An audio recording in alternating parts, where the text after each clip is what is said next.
નમસ્તે સ્ટુડન્ટ્સ. ગયા લેક્ચરમાં એટલે કે ગયા વીકમાં આપણે પ્રકરણ 2 નો પહેલો ભાગ વિદ્યુત સ્થિતિમાન અને વિદ્યુત સ્થિતિ ઉર્જા અને તેની સમજૂતી એ આપણે જોયું હતું.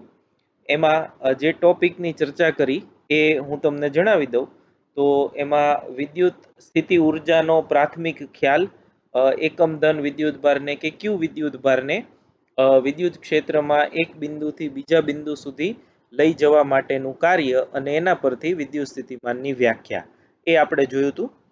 નેક્સ્ટ આપણે બે અગત્યના ટોપિક જોયા.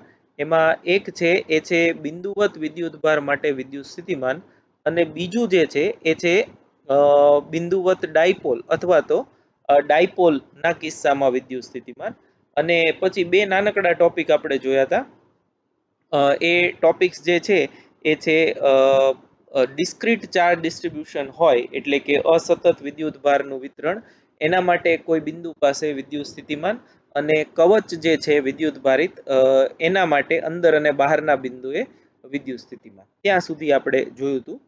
તો પહેલો વિભાગ જે છે પ્રકરણ 2 નો એનો છેલ્લો સેક્શન જે છે એ છે સમસ્થિતિમાન પૃષ્ઠો અને વિદ્યુત ક્ષેત્ર અને વિદ્યુત સ્થિતિમાનને સાંકળતો સંબંધ, એટલે કે વિદ્યુત ક્ષેત્ર અને વિદ્યુત સ્થિતિમાન વચ્ચેનો સંબંધ, એનો આપણે આજે અભ્યાસ કરશું. અને એને અનુરૂપ થોડા ઉદાહરણ જે છે એ સ્વાધ્યાયના દાખલાઓ છે એનો અભ્યાસ કરશું. તો અહીંયા જે તમારી સામે છે એ છે મટીરિયલનું ક્વેશ્ચન આન્સરનું જે પેજ, જ્યાં સમસ્થિતિમાન પૃષ્ઠો એ આપેલું છે. તો નામ ઉપરથી જ આપણે સમસ્થિતિમાન પૃષ્ઠ એટલે એવું પૃષ્ઠ કે સપાટી કે જેના દરેક બિંદુઓએ વિદ્યુત સ્થિતિમાન એક સમાન હોય. સમસ્થિતિમાન નામ ઉપરથી જ ખબર પડે, સમાન સ્થિતિમાન ધરાવતું પૃષ્ઠ એને આપણે સમસ્થિતિમાન પૃષ્ઠ એવું કહીએ છીએ. આ ટોપિક ઇમ્પોર્ટન્ટ એટલા માટે કે આના કન્સેપ્ચ્યુઅલ એમસીક્યુઝ જે છે એ નીટ અને જેડબલઈ બધી એક્ઝામમાં ગુજસેટમાં પણ એ પૂછાઈ ગયેલા છે ઓલરેડી, કે જેમાં તમારે સમસ્થિતિમાન પૃષ્ઠ આઈડેન્ટિફાઈ કરવાના હોય કે આ તંત્ર જે છે એ વિદ્યુતભાર તંત્ર માટે સમસ્થિતિમાન પૃષ્ઠ કેવું હોય. આપણે એક સ્વાધ્યાયનો દાખલો છે એ જ્યારે જોશું ત્યારે એની વધુ ચર્ચા કરશું. પણ સમસ્થિતિમાન પૃષ્ઠ ખાસ યાદ રાખજો, એવું પૃષ્ઠ કે જેના દરેક બિંદુએ સ્થિતિમાન સમાન હોવું જોઈએ. તો ધારો કે અહીંયા આગળ હું એક ધન વિદ્યુત ભાર લઉં પ્લસ ક્યુ, તમે બિંદુવત ઋણ કે બિંદુવત ધન એમ પણ લઈ શકો. તો આ બિંદુવત વિદ્યુત ભાર ક્યુ થી આર અંતરે આવેલું બિંદુ લઈએ તો આ પી બિંદુ છે. તો આ બિંદુએ વિદ્યુત સ્થિતિમાન આપણે જાણીએ છીએ કે એ થશે કે ક્યુ બાય આર જેટલું. વિદ્યુત સ્થિતિમાન કે ક્યુ બાય આર જેટલું થાય. હવે આ વિદ્યુત સ્થિતિમાન કોના પર આધાર રાખે તો કે વિદ્યુત ભાર ક્યુ અને અંતર આર પર. હવે આર અંતર જો ન બદલાતું હોય તો વિદ્યુત સ્થિતિમાન એમને એમ રહે, કેમ કે ક્યુ તો આપણો ફિક્સ છે.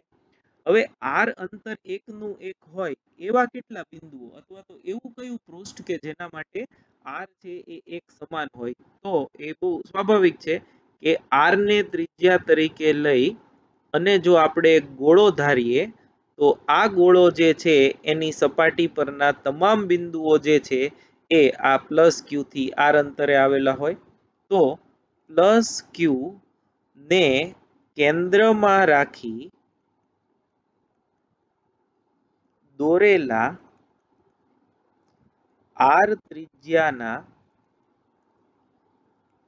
ગોળાની સપાટી પરના તમામ બિંદુએ વિદ્યુત સ્થિતિમાન સમાન હોય છે. વિદ્યુત સ્થિતિમાન સમાન હોય છે. તો આ પૃષ્ઠને સમસ્થિતિમાન પૃષ્ઠ લઈ શકાય. એટલે આ જે છે એ ગોળા માટે બિંદુવત વિદ્યુત ભાર માટે સમસ્થિતિમાન પૃષ્ઠ થયું. હવે એકલું આ જ સમસ્થિતિમાન પૃષ્ઠ નથી, જોજો બરાબર. આને કેન્દ્રમાં રાખીને આ એક પૃષ્ઠ દોર્યું પહેલું, તો એ સમસ્થિતિમાન થયું, કેમ કે બધા બિંદુઓ આર અંતરે છે. આ અંતર બદલાઈ ગયું, પણ પાછું સ્થિતિમાન તો સમાન જ હોય મોટા આર માટે. એવી રીતે આ ત્રીજું સમસ્થિતિમાન પૃષ્ઠ. આમ જો આપણે બિંદુવત વિદ્યુત ભારને કેન્દ્રમાં રાખી અને આર બદલતા જઈએ અને એને અનુરૂપ જે સમકેન્દ્રીય વર્તુળો બને, તો એ સમકેન્દ્રીય વર્તુળો છે અથવા તો સમકેન્દ્રીય ગોળાઓ છે, એની સપાટી છે એ બધા સમસ્થિતિમાન પૃષ્ઠ તરીકે વર્તે. તો એ અહીંયા સમજાવેલું છે, આપણે વાંચતા જઈએ. બિંદુવત વિદ્યુત ભાર Q માટે સ્થિતિમાન નું સૂત્ર આ આપણે ભણી ગયા છીએ કે Q બાય R જેટલું છે. તો જો R અચળ હોય તો V અચળ હોય. આમ બિંદુવત વિદ્યુત ભારને કેન્દ્રમાં રાખી દોરેલી R ત્રિજ્યાની ગોળાકાર સપાટી સમસ્થિતિમાન પૃષ્ઠ તરીકે લઈ શકાય. એવી ને એવી રીતે ઋણ વિદ્યુત ભાર માટે પણ એવું ને એવું જ થશે. તો બીજું એક એવું પણ છે કે આપણે જો આની ક્ષેત્ર રેખાઓ દોરીએ, ધારો કે આની ક્ષેત્ર રેખાઓ આપણે દોરીએ છીએ, તો એ ક્ષેત્ર રેખાઓ આમ આવશે. તો તમે જુઓ છો કે જે સમસ્થિતિમાન પૃષ્ઠ છે એ સમસ્થિતિમાન પૃષ્ઠને એ સ્થાનિક રીતે લંબ છે. આ વિદ્યુત ક્ષેત્ર ઈ છે અને આ સમસ્થિતિમાન પૃષ્ઠ છે. તો આપણે અહીંથી અહીંયા ધારો કે dl જેટલું સ્થાનાંતર કરીએ તો એ સમસ્થિતિમાન પૃષ્ઠ અને એ બંને લંબ થાય. એટલે કોઈ પણ વિદ્યુત ભાર સંરચના માટે કોઈ બિંદુમાંથી પસાર થતું સમસ્થિતિમાન પૃષ્ઠ તે બિંદુએ વિદ્યુત ક્ષેત્રને લંબ હોય. એટલે E perpendicular to સમસ્થિતિમાન પૃષ્ઠ. આ ખાસ યાદ રાખજો. સમસ્થિતિમાન પૃષ્ઠ દોરવા માટેનું આ સૌથી મોટી હિન્ટ છે. જ્યારે તમારે સમસ્થિતિમાન પૃષ્ઠ દોરવાનું આવે કોઈ અજાણી વિદ્યુતીય રચના માટે, તો ક્યાં તો વિદ્યુત ક્ષેત્રની ખબર પડી જશે અથવા તો સમસ્થિતિમાન પૃષ્ઠની ખબર પડી જશે. જો વિદ્યુત ક્ષેત્રની ખબર હોય તો સમસ્થિતિમાન પૃષ્ઠ એને લંબ રાખવાનું, અને જો સમસ્થિતિમાન પૃષ્ઠની ઓળખ થઈ જાય તો વિદ્યુત ક્ષેત્ર જે છે એ આ પૃષ્ઠને લંબ રાખવાનું. ઓકે, હવે આ એક નાનકડું એક્સપ્લેનેશન છે. જો તમને સમજાય તો ઠીક છે, નહીતર તમે એને છોડી દેજો. હું તમને એક વખત સમજાવી દઉં શું કહેવા માંગે છે. જો ક્ષેત્ર સમસ્થિતિમાન પૃષ્ઠને લંબ ન હોય તો ક્ષેત્રનો પૃષ્ઠને સમાંતર કંઈક અશૂન્ય ઘટક મળે. જો એવું થાય તો એકમ ધન પરીક્ષણ વિદ્યુત ભારને પૃષ્ઠ પર એક બિંદુથી બીજા બિંદુ સુધી લઈ જવા માટે કાર્ય કરવું પડે. અને કાર્ય કરે એ ક્યાં જાય તો કે સ્થિતિ ઉર્જાના ફેરફારમાં અથવા તો સ્થિતિમાનના તફાવતમાં. અને સ્થિતિમાનનો તફાવત તો કેવો હોય? સમસ્થિતિમાન પૃષ્ઠ માટે શૂન્ય થાય. એટલે ક્યારેય એને સમાંતર ઘટક જે છે એ હોઈ શકે નહીં. હવે આ તો સમસ્થિતિમાન પૃષ્ઠની વ્યાખ્યા કરતા વિરુદ્ધ છે. ક્યારે? જો સ્થિતિમાનનો ફેરફાર થતો હોય તો સમસ્થિતિમાન પૃષ્ઠ પર કોઈ બિંદુ વચ્ચે સ્થિતિમાનનો તફાવત નથી અને પરીક્ષણ વિદ્યુત ભારને સપાટી પર ગતિ કરાવવા કોઈ કાર્ય કરવું પડતું નથી. આથી ક્ષેત્રનો સમસ્થિતિમાન પૃષ્ઠને સમાંતર ઘટક હોઈ શકે નહીં. અર્થાત સમસ્થિતિમાન પૃષ્ઠ દરેક બિંદુએ ક્ષેત્રને લંબ હોવું જોઈએ. હવે અહીંયા કેટલાક સમસ્થિતિમાન પૃષ્ઠો બતાવ્યા છે આકૃતિમાં. તમે ટેક્સ્ટ બુક પણ જોઈ શકો છો, એમાં આપેલું છે. બિંદુવત વિદ્યુત ભાર તમે લો તો એના સમસ્થિતિમાન પૃષ્ઠો આવા મળશે. ડાયપોલના સમસ્થિતિમાન પૃષ્ઠો જે છે એ આવા છે. અહીંયા તમે જોજો તો આ જે છે એ અંતર આના કરતા ઓછું છે. તમે જુઓ આ અંતર અને આ અંતર. એવી જ રીતે આ અંતર વધારે છે અને આ અંતર છે એ ઓછું છે. અને વચ્ચે આપણને ખબર છે કે વિદ્યુત ક્ષેત્ર કોઈ એક બિંદુ એવું મળે છે, સોરી વિદ્યુત સ્થિતિમાન ત્યાં શૂન્ય થશે એટલે ત્યાં બતાવ્યા નથી. અને બે સમાન ધન વિદ્યુત ભાર હોય તો એના આ સમસ્થિતિમાન પૃષ્ઠો છે એ બતાવ્યા છે. તો એ આ ચારે ચાર આકૃતિ છે એ ઇમ્પોર્ટન્ટ.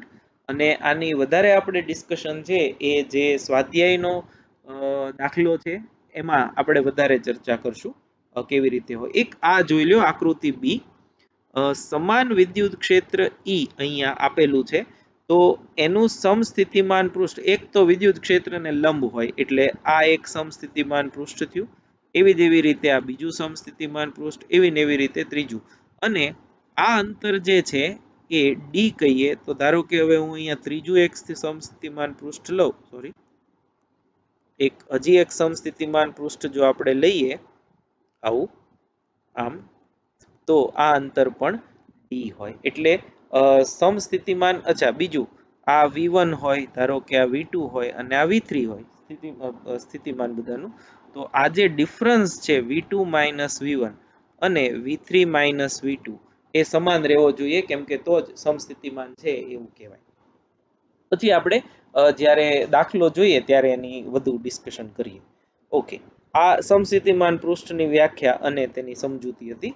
નેક્સ્ટ જે છે એ 2 માર્કમાં તમને પૂછાઈ શકે, એ છે વિદ્યુત ક્ષેત્ર અને વિદ્યુત સ્થિતિમાન વચ્ચેના સંબંધને લગતું સૂત્ર છે. તો ધારો કે આ એક સમસ્થિતિમાન પૃષ્ઠ છે,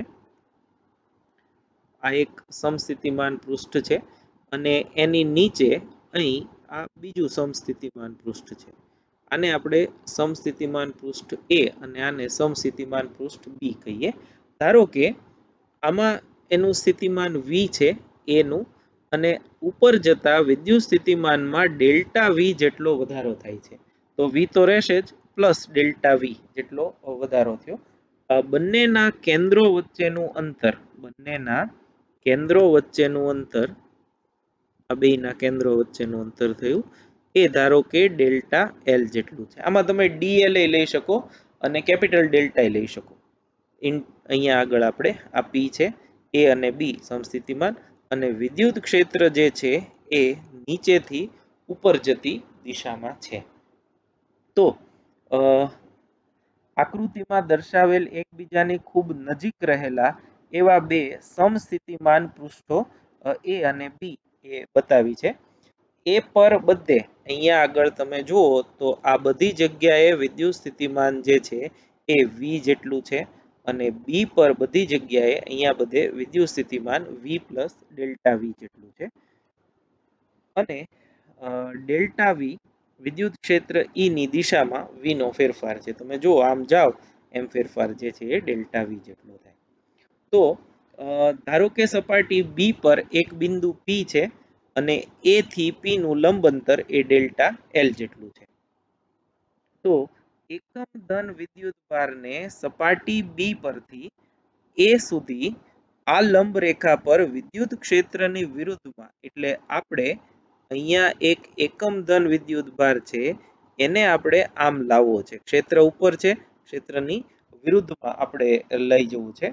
તો આ પ્રક્રિયામાં કાર્ય જે છે, કાર્ય W બરાબર બળ F ગુણ્યા સ્થાનાંતર ડેલ્ટા L. તો W બરાબર QE ઇન્ટુ ડેલ્ટા L એવું થાય.